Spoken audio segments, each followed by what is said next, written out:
Қайырлы күн достар. Бүгін біз сіздерге біздің парфюмдарымызға, менің артымда тұр, қазір көрсететін боламын. Обзор жасайтын боламыз. Олай болса, кеттік. Мына жақта көрсетіп жібер. Бұның ішіндегі ең танымал иістерден бастағым келіп тұр. Біріншісі Acqua di Gio, екінші By Robin дейді. Біздің енді алыстай берем. Енді бірінші... Реклама. Көтен. Ладно, кадр тұра берсін. Біріншісі бізде Acqua di Gio'дан бастаймыз. Аты айтып тұрғандай, Aqua морской запах. Қазір тексеріп қарайтын боламыз иісін. Түрі мынандай. Сыйлыққа өздеріңіздің жақындарыңызға сыйлыққа берсеңіздер, өте достойный подарок деп ойлаймын. Ұялмай беруге болады. Қақпағын ашамыз. Грамотно ашылады екен. Естіліп отырмын екен. Жабылған, ашылған. И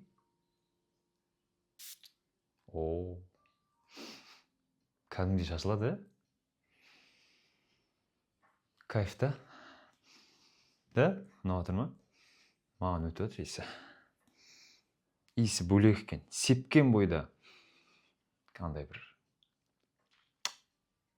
моренің иісі келеді ғой.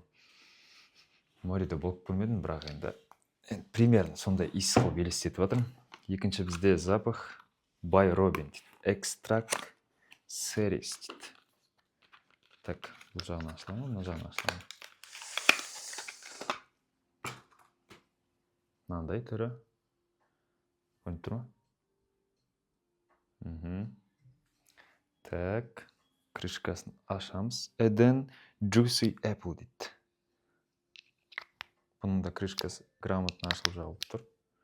Сыйлыққа беруге өте достойный подарок деп ойлаймын.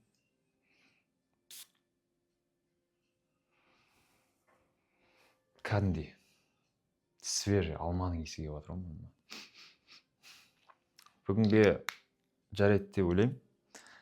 Мұнда тұрған запахтар ішін көрсетсем болады. Мұнда самый танымал запахтар бәрі де. La Bomba дейді, Miss Dior, қыздардың өте қатты жақсы көретін. Танымал Ex Nihilo, то есть Prada бар екен. Yara, Lacoste, Symphony, Chanel бар. Change Chanel дейді. Бұл иістердің айта кететіні барлығы да май экстракт жаңағы. Не деп айтатын еді? Масляный, короче. Ұзақ уақыт сақталады денеңізде. Кеше мен сепкен болатын на футболкаға. Иісі әлі сақталып тұр ғой. В общем, жақындарыңызға өте сыйлауға достойный подарок деп ойлаймын. Ұнаса видеоға лайк басып, біздің профильге тіркеліп кетіңіздер. Алдағы уақытта осындай хош иістерді көптеп әкеліп сататын боламыз. Өйткені хош иіс аңқып жүрген адамға жын шайтан жоламайды.